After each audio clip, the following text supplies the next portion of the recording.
E no vídeo de hoje a gente vai estar falando um pouco sobre a entrevista coletiva do Ryan e, claro, sobre Brasil e Japão, que vai ser a primeira partida do mata-mata que vão estar enfrentando o Japão, onde taticamente ele é bem decisivo. Então já deixa seu like, vamos estar comentando um pouco sobre o que a gente espera e sobre o que está repercutindo essa entrevista coletiva que teve do Ryan e na fala dele, perfeito? Simbora! Bom, eu vou estar iniciando a falar sobre o Ryan em entrevista coletiva, né? No qual perguntaram sobre o Japão e qual o jogador de destaque, né? E basicamente o Ryan foi lá e falou, pô, não sabia, né, aquele jogador, o nome de um jogador de destaque do Japão. E ele falou que sim, é uma boa equipe em si. E, galera, algumas pessoas estão achando que isso pode ter sido algo de ego, só que literalmente, pô, a gente sabe que o garoto tem 19 anos, tava no Vasco numa turbulência danada, partiu para a Inglaterra do Mouth, teve que se adaptar à língua, ao novo estilo de jogo, chegou sendo titular e não perdeu até agora, irmão. O tanto que essa vida desse garoto mudou, de apenas 19 anos, e tudo que ele precisa estar sabendo de todas as seleções. Irmão, não tem como, sabe? É uma parada muito bizarra, e a forma como ele falou foi, assim, bem descontraída. Talvez algumas pessoas, principalmente gringas, podem estar tirando um pouco de contexto, né? Por não entender um pouco da linguagem do Brasil. Mas realmente você viu ali apenas um garoto falando sobre o futebol e que realmente não conhecia ninguém. E vamos parar para pensar que a gente destaca muito o Japão numa forma tática também. E eles têm um físico, digamos assim, eles são muito entregues, né? Eu acho que isso aí é o que está chamando mais atenção dentro do futebol do Japão. E eu acho que é o que o pessoal mais fala, querendo ou não, de certa forma. Bom, se a gente quiser falar um pouco aqui sobre alguns jogadores, né, que tem dentro do Japão, a gente pode estar falando do Kamada, meio-campista do Crystal Palace. A gente tem o Nakamura, do Reims também, né, um dos motores do time. A gente tem o Ueda, a gente tem o Doan, a gente tem o Kubo, tem o Suzuki. Só que, galera, a gente pode estar vendo que, pô, tem o Crystal Palace, tem o Reims, tem o Feyenoord, tem o Eintracht Frankfurt, tem o Real Sociedad, tem o Parma. Não são aqueles que vão falar que é muito midiático, correto? Isso é um ponto. Mas claro que a gente tem o Crystal Palace, no caso foi um destaque aí bem interessante, né, dentro do futebol inglês esses últimos anos. Isso é realmente interessante. A gente também tem o Reims, que, querendo ou não, é um time ali no qual tá chamando muita atenção o jogador Nakamura. A gente tem o Ueda também. Pô, enfim, tem jogadores muito interessantes dentro do futebol do Japão, sim, que se destacam, sim. Mas, pô, o que esse moleque teve que mudar, assim, na sua vida e estar a par de todos os jogadores que jogam é muito difícil, irmão. É complicado, querendo ou não. Não tem como você pedir, sabe, uma parada dessa desse garoto agora. E no fim também, quando tem um jogo, ele vai ter o jogo dele pra estar jogando ou vai estar no treinamento. Enfim, eu acho que ele realmente vai conhecer mais dos jogadores quando tiver no vídeo, né? E assim deve ter uma apresentação de como tal jogador joga, por onde mais ele deve estar indo. Até mesmo quando é sozinho, né? Essa parte de entender como cada jogador funciona. Isso deve ser mostrado também para cada jogador da seleção brasileira, né? Quando mais é mano a mano e tudo mais. O Ryan deve saber quem deve estar jogando ali pela esquerda depois, né? De um bom estudo que a seleção deve estar dando para ele, perto do jogo, em tudo. Mas realmente eu acho que é uma polêmica que está sendo gerada mais para estar ganhando algum tipo de engajamento, talvez. Mas foi realmente uma resposta bem normal, sabe? Realmente difícil, galera. São culturas diferentes e tudo mais. Acho que é bem difícil todo mundo saber todos os jogadores. Enfim, é complicado. Mas a gente sabe como realmente o Japão é um time interessante. E bom, desde o início aqui, que eu tenho começado a fazer os vídeos sobre a Copa do Mundo, eu venho falado muito sobre o Japão no meio desses vídeos. Acho que eu não fiz nenhum vídeo especificamente, correto? Mas durante os vídeos, sim, eu venho falando que o Japão é uma seleção que me chama muita atenção, não só agora, mas pelos amistosos que fizeram contra times europeus, ou melhor, seleções, né, da Europa, e até mesmo contra o Brasil. Tudo bem que contra o Brasil era totalmente uma escalação e uma convocação diferente, né? A gente sabe ali que tinha um PH, por exemplo, do Vasco, do lado direito, falhas de Fabrício Bruno, Hugo Souza também. Então, a gente falou muito sobre que o Brasil não era constante nas suas convocações, que isso também atrapalhava, né? Essa fase de testes que a seleção passou para o Ancelotti estar conhecendo cada jogador. Claro que isso também é derivado a ser um treinador de fora do Brasil, né? Não reconhecer tanto assim os jogadores que a gente tem, né? Porque ele, pô, querendo ou não, conhece alguns jogadores brasileiros, já treinou muitos jogadores brasileiros, mas realmente você acompanhar é diferente para entender como que cada um joga, né? Realmente uma adaptação no qual ele utilizou as datas FIFA para poder estar fazendo isso. E realmente fez. E aí é onde que a gente tinha um medo, né? Onde a seleção não conseguia criar uma sinergia, ter constância nas suas convocações. E isso, claro, fez a gente diminuir a esperança de ser campeão da Copa do Mundo, né? Para quem acompanha o futebol sabe que pô, Brasil é Hexa, tudo mais, a gente confia, a gente tem muitos nomes, mas realmente quem vai pensando na bola sabe que o Brasil não estava ali para ser campeão, né? Era muito difícil devido às outras seleções terem ciclos mais completos, testes melhores, ganhado mais até, né? Jogado mais com certeza absoluta, não tendo uma inconstância gigantesca, né? Até mesmo por alguns nomes, né? A gente fica com o pé atrás dentro da convocação, mas por muito também que muita gente assim não acompanha de uma certa forma, né? O futebol lá fora. Por exemplo, a gente tem o Rafinha, né? Um grande jogador do Barcelona, mas não joga pela seleção brasileira direito. A gente tinha o Vinícius Júnior, grande jogador do Real Madrid, decisivo no Real Madrid, e no Brasil não vinha sendo isso. Mas agora na Copa do Mundo, com esses jogadores fechados, não tendo mais testes, os jogadores vão estar criando a sua sinergia, né? Se entendendo dentro de campo. Isso aí que é muito importante e é onde a gente mais queria estar vendo, né? Assim, o Brasil sendo constante nas suas escalações, porque isso melhora a jogabilidade, né? Para os jogadores até entender a formação tática e tudo mais, né?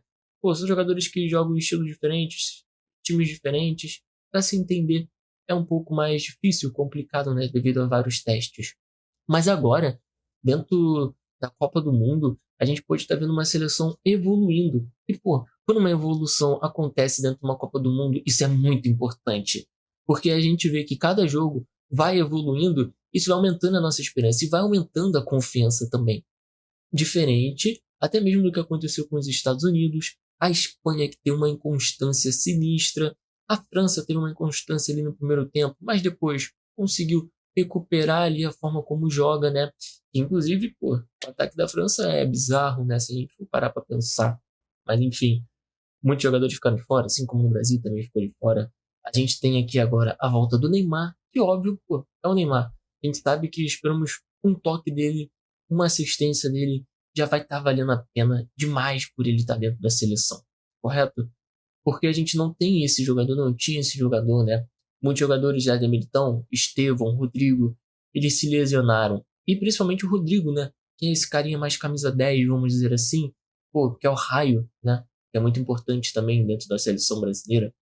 Mas enfim, o Japão realmente veio muito constante, vamos dizer assim, na sua forma tática, como eles lidam em cada jogo, como eles não desistem da jogada, como sempre estão pensando positivo, que sempre pode estar acontecendo alguma coisa, fisicamente correndo muito também, combatíveis. E isso é muito importante dentro do futebol hoje em dia. A gente sabe que também vem muito da cultura do Japão, né? Querendo ou não. Então isso, galera, a gente vem vendo muito no Japão devido aos amistosos que tiveram. Tinha muita gente aqui curiosa como eu para ver como que o Japão ia lidar nessa Copa do Mundo, principalmente com a Holanda, querendo ou não tem Suécia, um grande ataque. E caiu num grupo, vamos dizer assim, difícil e conseguiu lidar muito bem, né? Conseguiu fazer gols, isso foi muito importante também. Então, cara, é uma seleção perigosa. Sim, é uma seleção muito rigorosa taticamente, sabe o que fazer dentro de campo, e isso também é muito importante. A gente tinha essa grande dúvida com a seleção brasileira. A gente via muito mais jogadores decidindo de alguma forma do que ver um conjunto taticamente dentro da seleção. Era muito difícil você ver uma triangulação, um quadrado, sei lá, mano, uma posse de bola, um meio de campo comandando, sabe, de alguma forma, virando de um lado, indo pro outro. era uma coisa que a gente sentia falta dentro da seleção. Era muito bate e volta, mano. E querendo ou não, isso é bom, a gente funciona assim, Vinícius Júnior funciona, sei lá, a gente gosta disso de certa forma, sim. Mas estava faltando algo a mais. O Brasil precisa estar controlando mais o jogo, né? Claro que o Japão, a gente tomou a virada do Japão, mas eram outros jogadores, era um teste e tudo mais. Agora a seleção, ela tá se encaixando, ela tá evoluindo. Só que agora a gente precisa ver qual seleção vai estar entrando no sentido de evolução, né? Será que chegou no teto, mano? Será que a gente vai conseguir evoluir mais? Será que a gente vai conseguir controlar o Japão de alguma forma? Porque a gente espera isso, né? A seleção passar devido ao seu peso. Mas a gente sabe que hoje em dia também os jogadores não têm tanto esse peso, né? O coração também fala muito quando tem esse momento, né? O físico. Mano, a força de vontade dentro dessa Copa do Mundo tá bizarra, tá? Isso vem valendo muito dentro dessa Copa. E a gente pode ver muito isso dentro do Japão também. Então, ver agora como a seleção vai vir jogar, acredito eu que o Neymar não vai ser titular. Eu acho que ele entrou em outra rotação, na substituição ali, faltando uns 15 minutos, né? A gente pode estar vendo que ele consegue ter o drible, consegue ter o toque, ele vem buscar. Mas sabemos que, pô, ele é muito mais para os minutos finais, para dar algum tipo de controle, alguma assistência aqui, outra ali, entende? Então, acho que isso vai ser importante para a gente. Juntamente, acredito que o Ryan deva continuar sendo titular. O que o Ryan fez, pô, no último jogo é bizarramente. Claro, ele perdeu ali um gol que era para ter feito, sim, perdeu. Mas defensivamente, ofensivamente, ele tá conseguindo tirar o peso da seleção brasileira. Ryan não é um jogador que se sente peso. Mas querendo ou não, 19 anos, Copa do Mundo, pô, estreante, chega jogando, né? É bizarro tudo que vem acontecendo com o Ryan. E ele consegue aguentar, sabe? Ele precisa de mais minutos, óbvio, né? Chegou ali numa panela de pressão também, a seleção brasileira é uma panela de pressão. Então, irmão, ele tá conseguindo lidar bem. Acho que ele vai conseguir evoluir mais. Vai entendendo o jogo, né? Então, pô, vai continuar com Danilo, Casimiro, Bruno Guimarães. Bruno Guimarães tá jogando demais, irmão. Tá sempre mordendo, tá conseguindo fazer toques muito importantes. É disso que a gente gosta dentro da seleção, querendo ou não, né? Vinícius Júnior conseguindo ser protagonista, muito importante também, cara. O Vinícius Júnior precisava estar aparecendo. E ele tá aparecendo. Então isso com certeza é bem importante. Juntamente com o Cunha, né? Consigo estar se encontrando dentro dessa seleção. Ele faz defensivo, ele vem fazer, querendo ou não, pegar a bola atrás, tá lá na frente também. E, mano, ele tá conseguindo fazer uma movimentação que tá todo mundo conseguindo entender, né? Por exemplo, o Ryan, ele tem que estar chutando mais, tá? O Ryan precisa se soltar mais nessa questão do chute. Teve um momento ali que o Ryan poderia ter chutado. Irmão, seria bem importante aquele chute pra ele, porque era o chute dele. Quem viu os jogos do Ryan, quem é vascaíno sabe que aquele chute era dele. E, pô, querendo ou não, o problema das laterais está sendo resolvido, né? O Douglas Santos vem jogando demais, irmão. Vem fazendo um arroz com feijão ali muito bom. Vem até com um ovinho estrelado, beleza? Danilo também tá sabendo a hora de ir, de estar voltando, tá aparecendo em todos os lugares também. Bem importante isso, tá? Porque tá fazendo as suas jogadas ali, pá, administrando, do jeitinho que gosta. Pô, Marquinhos, Gabriel Magalhães, irmão, grandes zagueiros. Grandes zagueiros mundiais, perfeito? Só que o Brasil precisa estar melhorando a sua bola parada. Principalmente os escanteios. É horrível ver os escanteios do Brasil, tá? Eu não gosto nem um pouco, me estresso bastante.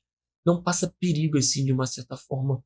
Acho que a gente tem que estar aproveitando mais essa arma por ter o Gabriel Magalhães. Gabriel Magalhães fez muito gol dentro do Arsenal com esses escanteios, ok? Então, realmente é um ponto fraco do Brasil que precisa estar melhorando. Bola parada é muito importante, irmão. Muito importante dentro de um mata-mata. Pode decidir o jogo. Irmão, o Brasil precisa melhorar nisso. Olha as bolas paradas. O que aconteceu com Portugal, irmão? Portugal, nossa, tudo planejado, irmão. Foi bonito de se ver. Agora eu não lembro se foi Iraque ou Irã. Não lembro que teve uma falta também. Pô, muito boa também. Batida, só que deu impedimento. Então o Brasil precisa estar dando esse foco, tá nas bolas paradas. Acho que tomou até gol de bola parada contra o Japão. Pô, bizarro, né? Então, realmente, vamos ficar atento. Vamos ver se o Brasil melhora nesse quesito, se continua evoluindo, porque isso é muito importante dentro do mata-mata. E galera, espero que não aconteça nenhuma merda, né? Espero que não vá pros pênaltis. Mano, Japão vai ser tenso, porque por mais que o Brasil tenha ganhado e convencido a última partida, é bizarro como que a seleção pode estar lidando com pressão, né?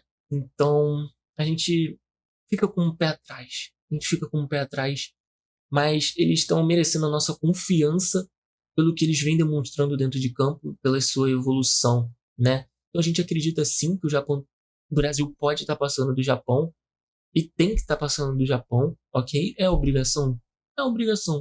O Brasil acho que tem obrigação sim por todo o time que tem, né? Todos os convocados que tem por onde eles jogam. Mas claro que a parte tática hoje em dia e o físico e a vontade está valendo demais. O Brasil não pode ter menos vontade dentro de campo que o Japão, de forma alguma, ok? Então, sim, acho que é obrigação. É perigoso? É perigoso. Porque, né, a gente sabe que o Brasil tinha suas inconsistências devido também aos jogadores não estarem sempre jogando juntos.